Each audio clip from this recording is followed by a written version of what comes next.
Shalom, shalom, que a graça e a paz do eterno Deus de Israel esteja em nossas vidas. Bem-vindo de volta à nossa aula do curso avançado de interpretação bíblica. Apóstolo Lucas Belmont, vosso professor em Cristo Jesus. E nessa aula nós vamos falar um pouco daquele assunto polêmico que algumas pessoas geralmente têm falado aí, para quando você está estudando bastante, para quando você quer se tornar um pesquisador da palavra de Deus. E algumas pessoas têm essa referência de que a letra mata. Será que realmente a letra mata? O que será que a Bíblia está se referindo? Que letra é essa? E será que se você ler demais, se você estudar demais, você vai acabar morrendo fisicamente ou espiritualmente? Alguns dizem que a referência é para a morte espiritual. Outros dizem que a referência é para a morte física. Mas que tipo de letra é essa e que tipo de morte é essa? A gente precisa entender primeiro, em todo o contexto, qual é a referência que tem da Bíblia, para que a gente possa afirmar se a letra mata ou se realmente a letra não mata. Vamos lá. Paulo realmente disse que a letra mata? Foram afirmações de Paulo? Paulo teve essa intenção de dizer que a letra matava? Por que será isso? Vejamos o texto que diz na segunda carta aos Coríntios, no capítulo 3, verso 6. Diz assim: porque a letra mata e o espírito vivifica. Eu coloquei propositalmente ela fora do contexto, porque geralmente ela é usada dessa forma. Há uma grande parte de alguns pregadores ou algumas pessoas que gostam de fazer leitura ou menções de textos da Bíblia fora de contexto, utilizam dessa forma. Por isso que eu coloquei propositalmente dessa forma, dizendo que a letra mata e o espírito vivifica. E vai dizer qual é a referência. Segunda carta a Coríntios, no capítulo 3, verso 6.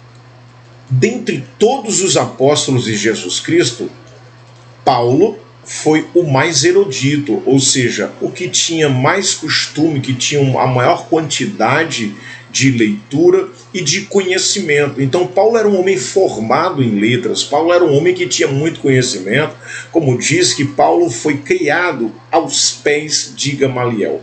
Como que Paulo, sendo um homem que é criado aos pés de Gamaliel e com tanto conhecimento, ele vai se utilizar de um termo desse, dizendo que a pessoa que lê muito, que a pessoa que estuda muito, vai acabar morrendo? Por que Paulo menciona isso? Será que essa é a vontade de Paulo, de passar esse tipo de informação para nós, dizermos que se nós estudarmos, se nós pesquisarmos a palavra de Deus, nós vamos morrer? Será que isso foi o intuito de Paulo? Por que Paulo escreveu aos Coríntios? É necessário nós entendermos o porquê Paulo está escrevendo a Coríntios, porque esse texto está escrito na segunda carta a Coríntios, então precisamos de interpretar e entender o porquê Paulo falou isso para Coríntios, ou seja, porque Paulo escreve isso para os Coríntios. Ele escreveu para ajudar os membros da igreja em Coríntios com suas dúvidas, seus problemas, assim como para fortalecer os conversos, ou seja, os novos convertidos que tinham dificuldades em abandonar suas crenças e práticas antigas. Então, tanto a primeira carta e a segunda carta, a intenção de Paulo é trazer esse ensinamento e tirar dúvidas e resolver alguns problemas que estavam acontecendo com as pessoas naquela época, principalmente com os novos convertidos que vinham cheios de dúvidas e cheios de pecado, e ainda querendo saber porque nós estamos vivendo essa graça e porque também precisamos entender que a lei não pode mais nos cobrir, mas sim a graça agora. Então Paulo tinha que tirar essas dúvidas para aquelas pessoas, para os novos convertidos daquela época. Em geral, o texto de 2 Coríntios revela os vários propósitos pelos quais a epístola foi escrita, a fim de fortalecer e expressar gratidão aos membros da igreja, que haviam recebido bem a sua carta anterior, ou seja, a primeira carta aos Coríntios, a fim de atendê-los sobre os falsos mestres que corrompiam as puras doutrinas de Cristo. Então, a intenção de mandar a segunda carta, ele vai justamente trazer ensinamentos e começa a revelar agora o que os falsos mestres agora estão falando, e a intenção dele é fazer essa exortação com o máximo de cautela para que as pessoas entendessem o poder da graça, mas não o poder da lei. Então Paulo queria trazer agora o conhecimento, o que a graça tinha de poderosa, qual o intuito de Cristo morrer e nos derramar a graça sobre as nossas vidas. Então, na segunda carta, ele vai apresentar agora para as pessoas a graça de Cristo. Quando e onde foi escrito? Logo depois que Paulo escreveu a primeira carta aos Coríntios, uma revolta eclodiu em Éfeso, em oposição aos seus ensinamentos. Você pode conferir em Atos dos Apóstolos, capítulo 19, do verso 23 até o verso 41. E ele partiu para a Macedônia.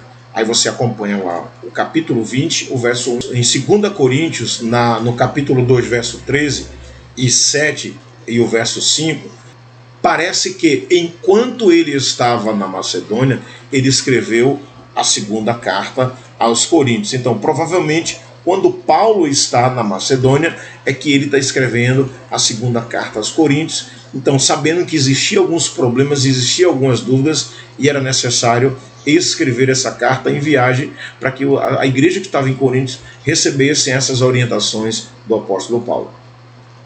O qual nos fez também capazes de ser ministros de um Novo Testamento, não da letra, mas do Espírito, porque a letra mata e o Espírito vivifica. Então, é esse o versículo completo que Paulo está dizendo, ao qual nos fez também capazes de ser ministros de um Novo Testamento, não da letra, mas do Espírito, porque a letra mata e o Espírito vivifica.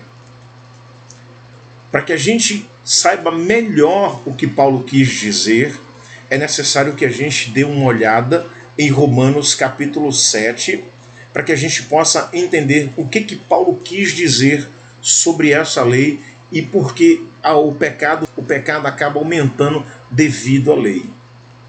Se nós entendermos o contexto, a partir do verso 5, e a gente vai entender o que contexto é esse, para que você possa entender por que Paulo falou. Então é necessário que a gente observe o contexto agora para entender o porquê Paulo fala dessa lei ou essa letra que está matando.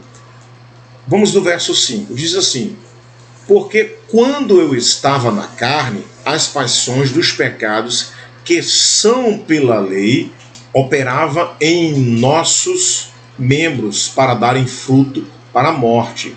Mas agora, tendo sido libertados da lei, tendo morrido para aquilo em que estávamos retidos, para que sirvamos em novidade de espírito, e não na velhice da letra, ou seja, na velhice da lei, da letra e lei. Então ele faz a comparação de que a letra e a lei seria a mesma coisa. Que diremos, pois, a lei é pecado? De modo nenhum, mas eu não conheci o pecado senão pela lei, porque eu não conhecia a concupiscência se a lei não dissesse, não cobiçarás. Mas o pecado, tomando ocasião pelo mandamento, operou em mim toda a concupiscência. Portanto, sem a lei estava morto o pecado. E eu, em algum tempo, vivia sem lei, mas vindo o mandamento, reviveu o pecado e eu morri. O 10. E o mandamento que era para a vida, achei eu que era para a morte. Porquanto o pecado tomou ocasião pelo mandamento, me enganou e por ele me matou. Então, em Romanos capítulo 7, do verso 5 até o 11, é onde a gente vai encontrar essa referência. A letra da lei. A letra da lei é como se fosse a lente de aumento que revela o quanto somos pecadores e falhos. Então, a lei é necessário de apontar para nós o quanto nós erramos. Na visão de Paulo, a letra ela consegue ampliar, ela consegue aumentar o quanto nós somos falhos e pecadores. Então, com a medida que a graça nos alcança, ela começa diminuindo, ela começa remindo isso de nós. Então ela começa nos afastando desse olhar, dizendo que tudo que nós estamos fazendo, nós estamos sendo condenados à morte. Porque a lei tem 613 mandamentos, então são 613 ordenanças ao todo. Então, para que o povo de Israel naquele tempo pudesse viver em paz, era necessário que eles fossem cumpridor da lei. Eles precisavam cumprir a lei. Então a lei começava a aguçar os olhos para que todo mundo entendesse que todos eram pecadores e a cada momento e a cada segundo eles estavam cometendo pecado. Mas agora diferente, a graça nos aponta que não precisamos estar observando a lei para que possamos ser julgados pela lei, e sim pela graça de Cristo. Por isso, nenhuma carne será justificada diante dele pelas obras da lei, porque pela lei vem o conhecimento do pecado. Então, observe que Paulo afirma nas cartas a Romanos que através da lei é que temos o conhecimento dos nossos pecados e o conhecimento das nossas falhas. E mais uma vez ele fala em Romanos capítulo 5, diz assim: e veio porém a lei para que a ofensa abundasse, ou seja, para que ela ampliasse, para que você visse o quanto você é pecador. Mas onde o pecado abundou, superabundou a graça de Cristo em nossas vidas. Glória seja ao nome do nosso Salvador Jesus Cristo.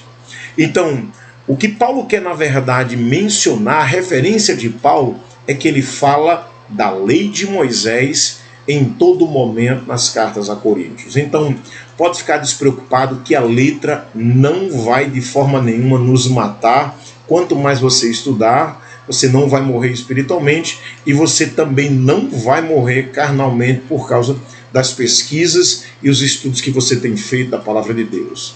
Que o eterno Deus possa estar nos abençoando. Espero você, encontro você nas próximas aulas, se assim o eterno permitir. Shalom, shalom.